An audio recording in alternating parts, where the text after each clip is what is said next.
namazı necə qılırsan? Baxın qardaşlar, namaz necə vəsf edir? Deyir, mən namaz qılmamışdan öncə gözəl bir şəkildə dəstəmaz alıram. Və sonra namaz qılacağım yerə gəlib orada sadəcə olaraq otururam. Fikir verirsiniz, namazla başlamayıb. Namaz qılacağım yerə gəlib orada sadəcə otururam. Hətta tectəmi'a cəvarihi. Orada oturam ta ki bütün üzvlərim, yəni bədən üzvlərim, yəni bir araya gələnə kimi. Baxın, o oturma məqamı qardaşlar, yəni demək olar ki bizim zamanda, bizim aramızda bunu tətbiq edən demək olar ki yoxdur. O namazdan qabaq bir mənəvi hazırlıqdır. Allah xüsus buna ehtiyac olur nafilə namazlarında. Nafilə namazlarında, təhəccüd və qəbul namazlarında. Yəni o şeyi orada tətbiq eləsəz, şək yoxdur ki, fərz namazlarına da əsarət edəcəkdir. Gözəl təsiri ilə əsarət edəcəkdir. Deyir ki, fəəti ili musallaya. Gələm özüm namazgahıma, gözəl bir şəkildə dəstəmaz alandan sonra vacilisu fiyhə, hətta təctəmi iləyə və əyləşirəm orada ta ki bütün bədən üzvlərim toplanana kimi. Orada necə bir toplanma olur qardaşlar? Deməli, sükut bir şəkildə oturursan.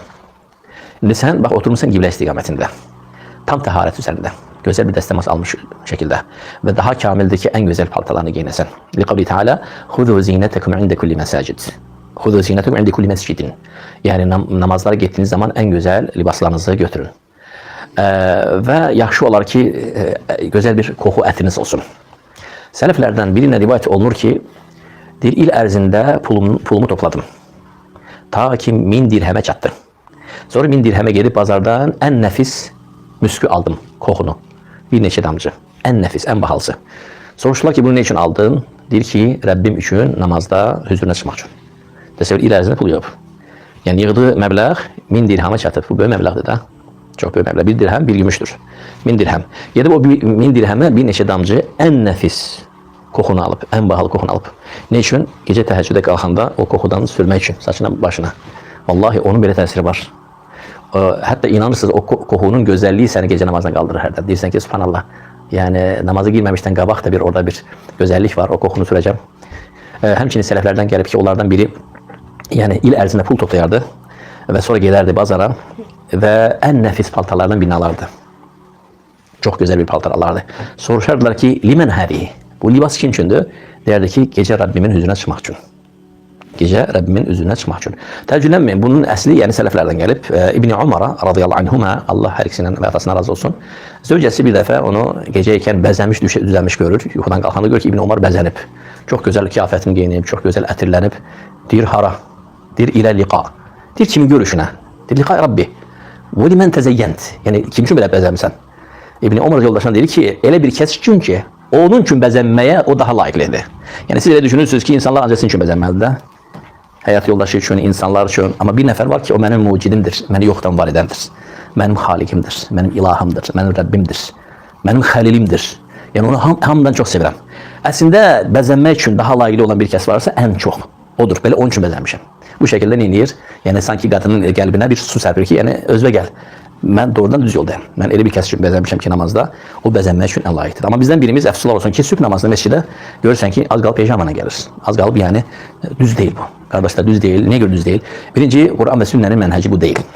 Liqavli Teala, ya bəni Ədəmə, xuzu zinətəkum ində kulli məscid. Ey Adəmin evlatları, məscidlərə gedəndə bəzənin.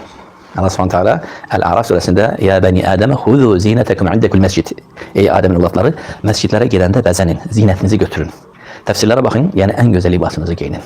Neysə, gəldik həmin Hatib İbn-i Asam, rahiməhullah, Zahidil Alimin gözəl sözlərlə deyir ki, namaza daxil olmamışdan qabaq, əvvəlcə gözəl bir şəkildə dəstəmaz alaram. Yəni, kamil bir şəkildə dəstəmaz alaram və sonra namazgahıma gəlib əyləşərəm. Yəni, sadəcə əyləşərəm. Hətta təctəmiə, ta ki, cəm olsun məndə ə'dai, bütün üzvlərim. Burada bütün üzvləri, yəni insanda Allah Teala nə yaratıb? Birinci ruh var da, hər şeydən qabaq, bədəndən qabaq ruh var. Ruhum, qəlbim, əqlim, şuurum, bədənim və ə'dai kulləhə. Bütün bədən üzvlərimi toplayıram. Necə toplayıram? Yəni, mən bu saça, barakallah fikri, cəzakallah xeyr, bu saça mən ayaq üstə qalxacam. Kimin hüzurunda qalxacam? Bu ruhu bu bədənin içərisinə yerləşdirəm. Bu ruhu və bu bədəni yaratanın hüzuruna qalxacam. Kimin hüzuruna qalxacam? O kəs ki, mənim məbudumdur, ilahımdır. Məni yoxdan var edəndir. Məni yoxdan var edəndir, məni əslə icad edəndir. Mənim xalikimdir, xalq edənimdir. Musavvuri, mənə sürət verəndir əsla. Mən sürəti də o verib. Raziqi, mənim ruzu verənimdir. Muhyi və mümiti, məni öldürən və dirilənimdir.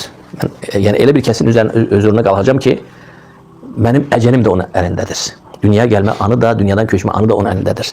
Ruzum da onun elindedir. Eğer onu qəzəbləndirərəmsə, hiç kim beni ondan kurtarabilmez. Bundan önce kavimler var idi, milletler vardı ki onu qəzəbləndirdiler. Elem tera keyfe fe'al rabbuke bi ashabil fil? Rabbinin ya Muhammed fil ashabının başına neler getirdiğini hiç görmedin mi? Bundan önce insanlar vardı ki Allah bakmadı onun nesebine, necabetine. Neynədir? Ve imra'atuhu hammaletel hatab. O da onun hayat yoldaşı da cehennemde odun taşıyacaklar. Kimdir? Doğmacı emsi Peygamber sallallahu aleyhi ve sellem. Allah s.ə.v. onun varına, dövlətinə, karına, nüfuzuna bakmadı. Mekke'nin en nüfuzlu kişisi. Zerni ve men halaktu vahide ve cealtu lehu malen memduda. Ya Muhammed, o kesi kıyamet günü benimle tek göreceksin. Onu benimle tek başına bırakın. Kimdi bu? Halid İbni Velid'in atası. Velid İbni Mughira. Mekke'nin en nüfuzlu insanı, en varlı insanı. Öyle bir insan ki Ebu Leheb, Ebu Cehil Hamza ondan ihtiyat edildiler. Mekke'nin generalı. Bütün ordular onların elindeydi. O وَجَعَلْتُ لَهُ مَالًا مَمْدُودًا. O kişi ki Allah Teala ona o kadar mal dövlet vermişti. Onun serveti, onun bostanları Taif'te başlayırdı. Mekke'den 100 kilometre uzaktan. Daha Mekke'ye kim devam verirdi? Hurma bağları, nar bağları, üzüm bağları, daha neler. Ne kadar onun var dövleti vardı. وَجَعَلْتُ لَهُ مَالًا مَمْدُودًا. Evlatlarını 5'ini bile düzeldi, 5'ini bile düzeldi. Hatta rivayete göre 10'unu bile düzeldi, 10'unu bile düzeldi. Onu oğul buradan, onu oğul buradan. Hem kızlar da vardı. Tamam. وَجَعَلْتُ لَهُ مَالًا مَمْدُودًا وَبَن۪ينَ شُهُودًا. O mehhettu lehu temhide. Yani ben öyle bir kesin huzuruna kalkam ki yani hiçbir mal, devlet, ma agna anhu maluhu ve ma keseb, ne yığdığı, ne topladığı, ne kazandığı onu Allah'ın azabına kurtarabilmedi. Öyle bir kesin huzuruna kalkam namazda. Yevme yekumun nasu li rabbil alemin. O gün yani kıyamet günü insanlar alemlerin Rabbinin huzuruna ayaküstü kalkacaklar.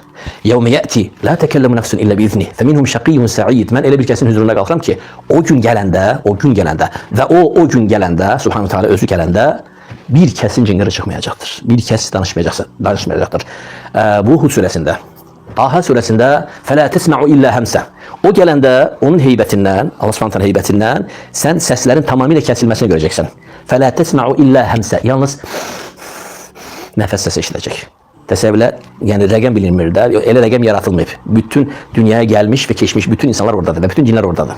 Yani Adem'den beri kıyamete kimi dünyaya gelmiş gitmiş, hatta ölmüş, hatta yarımçı gelmiş gitmiş, hatta ana betinde bile dünyaya gelmemişler, onlar da haşr oldular. Yani insanların sayı tesevvür olmaz bir regemdedir. Allah s.ə.v. gelende, tecelli eləyəndə, o dəhşətli günde onun heybetinden فَلَا تَسْمَعُ illa hemse. Bir kesin sesi çıkmayacaktır. Yalnız nefes sesi gelecektir. Ta ki illa men azina lehu rahmanu ve kâle savabe. Yalnız Rahman izin verenden sonra indi danışabilirsen. Gel ve danış. Ondan sonra yalnız danışacaklar. Ben böyle bir kesin huzuruna dururum ki kıyamet günü müminin üzerine kenif hicabı atacaktır. O hicab gözle görünmeyen bir şeffaftır. Onu atandan sonra Allah Teala onu danıştıracak ve onların danışığını hiç kim eşitmeyecek üzerinden başka. Allah Teala müminin bütün eyiplerini, günahlarını ona gösterecek. Ve o pert olmayacak. Çünkü onların sohbetini iki neferden başka hiç kim görmeyecek. Bu mahşerde de kıyamet günü ala ruusul halaik. Bütün mehlukatın huzurunda. Ben öyle bir kesin huzuruna kalkarım ki Allah Teala düşmanlarının üzerine kıyamet günü bakmayacak. Ve onların üzerine şeffaf olan kenif hicabını atmayacaktır. Allah Teala onlara sual verende o sualı herkes eşitecektir. O sualın biabırçılığından, rüsvaçılığından insan öyle bir günahlar edip. Ve o insan cevap verende onun cevabını bütün halaik, ruusul halaik, bütün mehlukatlar eşitecektir. Allah Teala yani onu örtmeyecektir. Günahlarından temizlemeyecektir. Bağışlamayacaktır. Yani ben onun huzurunda bu saçı namaza kalkacağım. Öyle bir kesin huzuruna kalkıram ki kıyamet günü onun en şiddetli gazablandığı gündür. O gün öyle gazablanmıştır ki ne bundan önce bu kadar ne bundan sonra bu kadar hiç vaxt bile gazablanmamıştı. Subhanallah sen fikir ver kıyameti vesfeden ayetlerde nedense cebbar kelimesi gelmez. Rahman kelimesi gelir. Fikir verin. Bakın En-Nebe suresine. Değil mi? En-Nebe suresinde nedir? Ar-Rahman gelir. Yani Rahman izin vermeden kimse danışmayacak. Fikir verin. Ne gösterir? Gösterir ki bakma ki onun en şiddetli gazablandığı gün o gündür. Sabretmiş o güne kimi. وَلَا تَحْسَمَنَّ اللّٰهَ غَافِلًا عَمَّا يَعْمَلُ الظَّالِمُونَ. Zalimlerin neler törettiğinden, neler ettiğinden Allah'ın gafil olduğunu güman etme, düşünme. اِنَّمَا يُؤَخِّرُهُمْ لِيَوْمٍ. O sadece olarak nini tehire salmıştı. اِنَّمَا يُؤَخِّرُهُمْ لِيَوْمٍ تَشْخَصُ ف۪يهِ الْأَبْصَارِ. O öyle bir güne tehire salmıştı ki o gün gözler berelecektir, tersine çevirecektir. Gözün bebeği içeri gelecek, ağı üzere gelecektir. O gün dehşetinden. O güne salmıştı. Muhti'ine mukni'i ru'usihim la yartadu ileyhim tarfuhum ve afidetum hava. Boyunları bükük olacaktır. O günün dehşetinden, gel korkusundan yerinden kopup hırtlerin içine gelecektir. Nefes borusunu tutacaktır. Kalbin yeri ve afidetum hava. Boş kalacak, hava olacak. Öyle bir dehşetli gün. Ve enzirhum yevmel azifeti izil kulubu ledel hanacir kâzimin. Onları ya Muhammed inzar et, korkut. O gün kalpler yerinden kopup boğazın içinde duracaktır.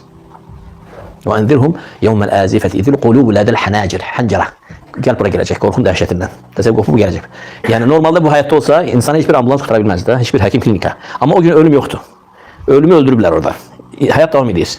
Ona göre bu hadiseyle, bu ağrıyla, bu sancıyla, bu dehşetle hayat devam edir. O gün bak onlar namaza gelende bunu hamısını təsəvvür edirlər. Bunu hamısını dərk edir. Mən bu saçı kimin huzuruna qalxıram? Təəccüblənmə, eyni şey sələflərdən gəlib. Zeynəl Abidin budur. Ali ibn Hüseyin ibn Ali ibn Abi Talib, İmam Ali'nin nəvəsi, yani İmam Hüseyin'in oğlu. Onun da adı Ali'di. Zeynəl Abidin məşhur. Dəstəmaz alanda görərdilər ki, o saralır, rengi saralır. Ve deyir ki, namaza girəndə də Subhanallah rengi saralardı. Ömər və saralardı. Bir dəfə soruşdular ki, sən niye bu halı keçirsən? Bu ne haldı səni görürük? Dedi ki, vay hakum, size yazıklar olsun. Hələm də dərk eləmirsiniz, siz kimin huzuruna durmusunuz? Hələm də dərk eləmirsiniz ki, bu dəstəmaz nədir? Kim üçün hazırlanıb bu? Bir dəfə Zeynəl Abidin ümrəyə də həccə çıxır.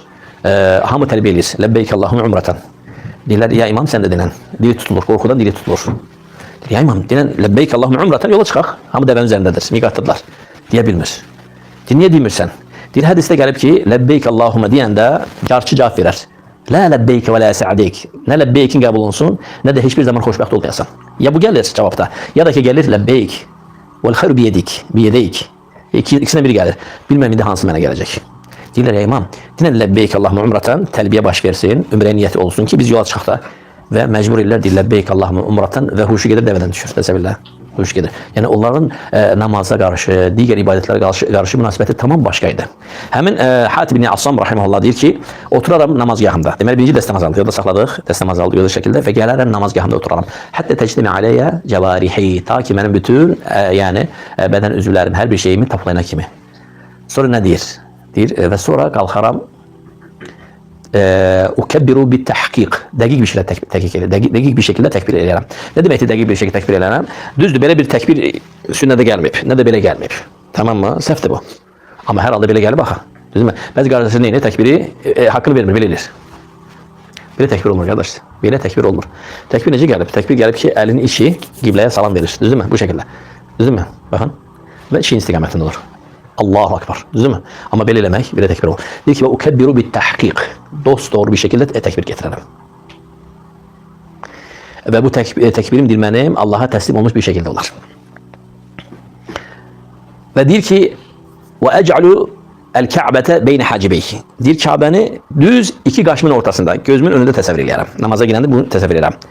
Vel cennete an yemini. Cenneti sağımda hissələyirəm. Vel nara an şimali. Ve cehennem odunu solumda hissələyirəm. O sırata tahti. O sırata tahti. Ve sıratı da ayağlarımın altında hissələyirəm. Sanki sıratın üzerinde namaz qılıram. Sanki cennet sağdan görürəm ve cehennemi soldan görürəm. Ka'bəni də düz önündə görürəm. Vel melekel maut vara'a zahri azunnuha ahir salati. Ve ölü meleğini küreğimin arkasında puskuda gözləyən təsəvvür edirəm. Sanki mənə axırıncı şans verib, axırıncı namazım kimi gəlib. Ve bu şekilde namaz kılarım deyir. Ve urattilu bit-tertili ve güzel bir tertille Kur'an okuyaram. Ve bu mühim meseledir arkadaşlar. Kur'an okuyanda güzel sesinizi ki Allah Teala o sesi verirse onu istifade edin. Güzel bir şekilde yani tertille okuyun. Ve okuduğunuz zaman ayetin manasını da bilin. Teemmül edin ki hatta huşu gelsin. Çok insan şey ederken huşu yoktu. Ne bir huşu olmayacak. İnsan Fil suresini ezberleyip ama manasını ezberlemeyip. Hiç olmazsa manasını ezberle. Çetin bir şey değil. Arap dilini bilmediğin hele ki tamam hiç olmazsa manasını ezberle. Ve o yani Fil suresini okuyanda onun manasını düşün. Ve deyir ki ve urattilu bit-tertil ve tertil ile okuyarım Kur'an'da. Thumma arka'u bit-tevadu ve Allah'a tevazu bir şekilde rükû ederim. Ya Abdullah sen bilirsen sen rükûya gedəndə bu adi hal değil. Sen rükûya gedəndə Allah Subhanahu Teala'nın önünde bir tevazukarlık alametidir o. Rükûya gittiğin zaman senin günahların tökülür. Xəzən yarpağı ağacdan tökülən kimi. Ona görə rükudan belə qopub çıxmağa tələsmə. Tez çıxım, tez qaçım rükuda yox. Rükuda qal. Rükuda qal. Rüku əzəmətli ibadətdir. Deyir, thumma arka'u bit-tevadu ve sonra deyir tevazu bir şekilde rükû ederim. Thumma asjudu bit-tehaşşu. Ne deyir imam? Ve sonra huşu içinde neyərəm? Səcdəyə gedərəm. Ve utbi'uhu bil-ihlas. Ve bunların hamısını ihlasla ederim. Thumma la adri al-qubila minna aw la. Ondan sonra bilmirəm bu namaz məndən qəbul olundu yoxsa olunmadı. Bak bu selefin namazı. Bu selefin namazı. Ama əfsuslar olsun ki bizden birimizin namazı necədir? Kəənnehu carisun alel cemrah. Sanki közün üzerinde oturup. Saçı yanacaq. Dözə bilmir. Tez, düzdür mü? Thumma yaqra'u naqarat. Ve sonra neyinir? Qarğa dimdikləyən kimi dimdikləyir. Kardeşim ne olup? İşim var. Ay kızım ne olup? İmtihanım var. Ay balam ne olup? İşte çatmalıyam. Bu miskin yadından çıkardık ki o iş var, o imtihan var. Onların hamısının müvəffəqiyyəti huzurundan qaçdığının elindedir. Onların hamısının müvəffəqiyyəti hüzurundan qaçdığın əlindədir. Sən imtahamındakı zihin açlığına tutmuş, sürətlə oxumağın, vaxtın bərəkəti, müvəffəqiyyətin, sən bu sadəcə kimin hüzuruna qaçırsan, elə onun əlindədir. Sən bu sadəcə dolaşıq işin var, kimsə orada gözləyir. Onu orada saxlayan var, onu orada qovan var. Bizən kimdir? Kimin hüzurundan qaçırsan odur. Sən düşünürsən ki, buradan tez qaçım, zikirləri də eləməyim, tez taksi sifariş edeyim, sən yaddan çıxarmırsan ki, hamısı onun əlindədir. Sən ona izzət və cəlalına uyğun bir şəkildə, sayğıyla yanaşsaydın və hətta eyb eləməz, namazda desəydin, ya Rab, özün də bilsən tələsirəm. Görüş yerinə gec qaldım, ya Rab, vallahi eyb eləməz, onu da istə. Görəcəksən ki, Allah təala sənin üçün həbs edib orada, saxlayıb, gözləyir. Ya da ki, başına bir iş gəldi, gec çıxdı, sənə də gec gəldi, çatdı. Görəcəksən ki, hər şey sənə görə planlaşdı. Sən elə bir kəsin hüzurundan qaçırsan ki, əsla bütün işlərin, açarların əlindədir. مَا يَفْتَحِ اللّٰهُ لِلنَّاسِ مِنْ رَحْمَةٍ فَلَا مُمْسِكَ لَهَا وَمَا يُمْسِكْ فَلَا مُرْسِلَ لَهُ إِلَّا مِنْ بَعْدِهِ. Allah subhanahu wa ta'ala eşit faydalar versin. Hadi ve sallallahu ve sellem ve barik ala nebine Muhammed ve ala alihi ve sahbihi ecma'in.